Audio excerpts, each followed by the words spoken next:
Estamos de volta com o panorama de hoje que fala sobre a Lei Geral de Proteção de Dados. Conosco o consultor em tecnologia Rafael Bastos e o advogado especializado em direito digital Alexandre Ateniense.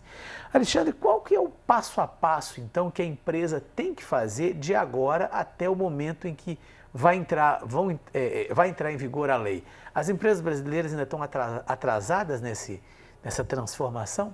Estão, e muito atrasadas.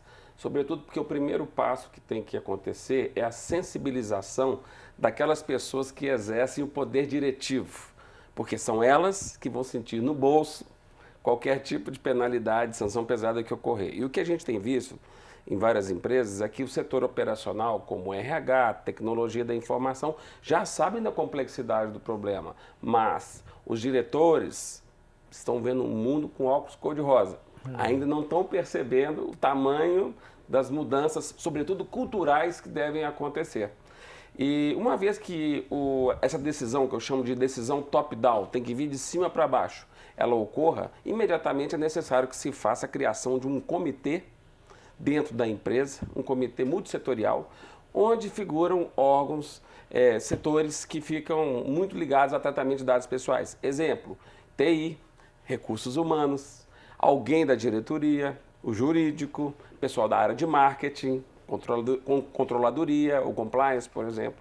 Esse comitê é a mola mestra para poder fazer com que esse projeto possa andar com eficiência.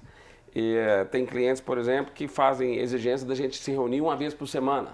E isso é importantíssimo, porque você consegue diligenciar bem o cronograma de atividades, que é extenso, porque são várias entrevistas que têm que ser realizadas com diversos setores, para que a gente possa identificar, por exemplo, quais são os campos de dados pessoais que cada setor opera, quais são os processos internos ou externos que estão relacionados com esses dados pessoais. Porque o problema não é só sistêmico, o problema tem 3 frentes de trabalho: normativo, preencher lacunas, por exemplo, de contratos que não tratam nada a respeito dessas obrigações quanto ao tratamento de dados pessoais; estratégico, que é o aspecto relacionado a rever processos internos, que certamente serão modificados porque dados pessoais deverão ser tratados de forma diferente; e, por último, sistêmico.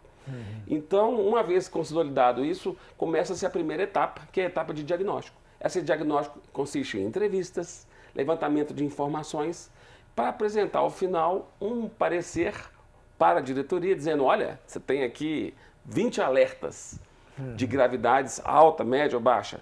As sugestões corretivas são essas. Vocês aprovam? E aí começa a segunda etapa, que é justamente a de plano de ação para poder começar a executar e sanar essas lacunas que foram apresentadas. Então veja como é complexo. Bastante, não é assim? Porque são muitos interfaceamentos que acontecem ao longo desse trabalho, que dependem muito da iniciativa, da sensibilização dessas lideranças, desses setores chaves que eu mencionei. Perfeito. Rafael, além dessas questões, por exemplo, dos dados pessoais, como nome, profissão, endereço, essas coisas todas, tem uma parte que são chamados dados sensíveis, que é gosto, o que a pessoa quer comprar, ou dados de saúde dela, o que ela consome. Esse tipo de dado, se for vazado, pode causar um prejuízo ainda maior para a pessoa, não é isso? Um prejuízo enorme, né? Que são os chamados dados sensíveis, são, por exemplo, opção religiosa, qual que é a inclinação sexual, qual que seria a inclinação política, ideologia política, né? E também os dados que muita gente não está se atentando ainda. Por exemplo, muitas empresas no Brasil operam fornecendo aplicativos para celular, onde você consegue fazer compra de alimento, né, delivery. Então eu posso comprar uma pizza, um hambúrguer, qualquer que seja o alimento.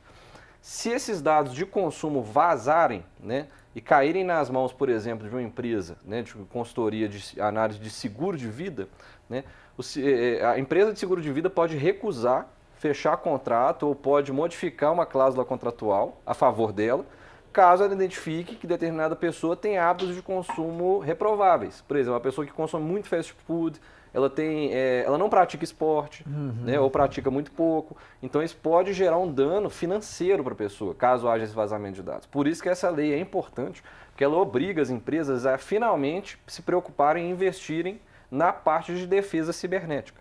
E hoje não é uma preocupação no mercado. As empresas geralmente elas mitigam e corrigem depois que um dado é vazado, nunca antes, elas às vezes não se preocupam.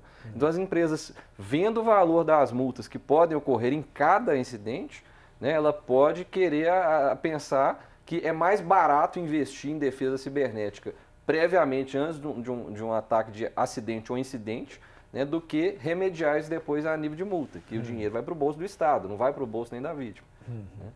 Perfeito. Alexandre, e a questão das redes sociais? Grandes empresas como o Facebook, o Instagram, essas empresas cujo volume de dados e informações é colocado todo dia, durante muito tempo, pelo próprio consumidor daquela rede. O consumidor é o produto. Exatamente. Pois é, isso vai ter alguma modificação também com essa nova lei de proteção de dados, ou nesse caso, vamos dizer assim, é diferente?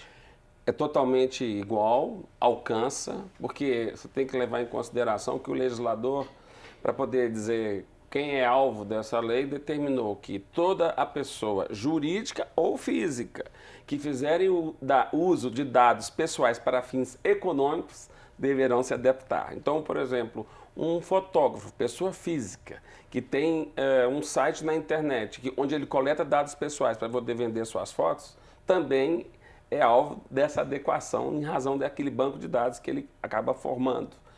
Então, a gente presenciou ano passado, quando a lei europeia entrou em vigor, que foi a que impulsionou a lei brasileira de verdade, uma série de medidas de novos termos de serviço que foram editados nas redes sociais para que pudesse adaptar a lei. A mesma coisa vai acontecer agora em relação à lei brasileira, ou seja, termos serão revistos, nenhum contrato de prestação de serviço ou de fornecedor existe uma cláusula sequer que fala, o que orienta como é que esses dados pessoais devem ser tratados, seja pela figura do controlador, aquele que é o dono da base de dados, seja pela figura do operador, que é aquele que recebe ordens do controlador para poder saber qual que é a finalidade do tratamento. Então, se não existe cláusula para isso, está aqui uma lacuna gigantesca que tem que ser sanada, sobretudo para poder não só prever quais são essas obrigações, mas poder também prever quais são as penalidades se houver o desvio da finalidade do tratamento de dados pessoais. Porque isso é que vai dar aso a qualquer medida judicial que possa vir a acontecer. Bom, a gente já está caminhando para o finalzinho do programa, mas, Rafael, eu queria fazer uma última pergunta. E qual que é a função dentro disso tudo, ou qual deve ser a função do consumidor, da pessoa? Quer dizer, ela tem que prestar atenção agora mais onde ela vai estar colocando seus dados pessoais. Muitas vezes, assim, eu acredito que eu já fiz, e vocês também já devem ter feito, aquela coisa de ter um aceito ou não aceito, um texto gigantesco que ninguém lê, e que para você continuar uma compra, para poder fazer alguma coisa, você dá aquele clique ali e, teoricamente, você está, acredito eu, dizendo que os seus dados podem ser usados ou coisa parecida. Isso vai mudar? O consumidor também vai ter que ter mais cuidado ao fornecer os seus dados? Sim, o consumidor ele tem que ter cuidado também de se atentar se a empresa está fazendo o que a lei exige. Por quê? A lei ela exige que você tem que discriminar qual vai ser a finalidade do uso daquele dado a dado. Então, por exemplo, na hora que uma pessoa entra num site, se houver o que nós chamamos de cookies, tem que ter uma barra, né, para se adequar à lei, falando para que aquele cookie é armazenado e se a pessoa aceita ou não. Quando ela vai preencher um formulário, por exemplo, num site, né, de contato que seja, né, vai ter lá o nome completo, o telefone, o e-mail, né, ou qualquer outro dado. Cada campo do dado tem que ter explícito a finalidade do uso e a pessoa tem que marcar uma caixinha lá falando se aceita ou não. Isso pode ser revogado a qualquer tempo. Isso pode ser revogado, né? Mas até o momento a lei exige isso, né? Até a lei europeia também exige isso, né? Então o que as empresas também podem fazer para mitigar esse problema legal futuro, né? Elas não precisam coletar um dado direto, tipo, ela não precisa perguntar para a pessoa quantos anos ela tem. Ela pode perguntar, né, numa caixa de seleção, por exemplo, eu tenho 33 anos, coloca lá de 30 a 35, porque isso diminui a chance de uma pessoa ser identificada. E o objetivo da lei é reduzir o risco de um vazamento de dados possa identificar uma pessoa. Né? Se uma pessoa tiver um dado preenchido de forma genérica, a própria empresa se respalda, né, e consegue ter um menor risco de ter uma aplicação de uma multa futura. Então, é os dois lados. Tanto a pessoa tem que ter cautela, né? Se você começar a receber, depois da lei for aplicada, e-mails de marketing, você pode procurar a empresa, né, solicitando a exclusão desses dados. Se a empresa continuar, aí sim você pode entrar com uma denúncia, por exemplo, na Agência Nacional de Proteção de Dados. Ou medida judicial. Ou medida judicial. Então, Bom, eu acho que até agosto a gente vai ter que falar muito sobre esse Certamente. assunto. na verdade, eu acho que depois de agosto vai dar um tempo de 1 a 2 anos até as empresas começarem a ser fiscalizadas e multadas. E quando houver precedentes jurídicos, aí sim é que as empresas vão começar a ter medo. Quando começa a noticiar, a empresa tomou 2 milhões de multa, a empresa tomou 10 milhões de multa, a empresa tomou 3 multas que deu 40 milhões em um ano. Aí as pessoas vão começar a se preocupar realmente. Eu acho que enquanto não houver nesse precedente, as pessoas vão ficar um pouco despreocupadas, porque o brasileiro é assim. Queria agradecer muito ao Rafael, queria agradecer ao agradeço. Alexandre, Eu agradecer a você que nos acompanhou. O Panorama de hoje fica por aqui. Muito obrigado pela sua audiência e até o nosso próximo programa.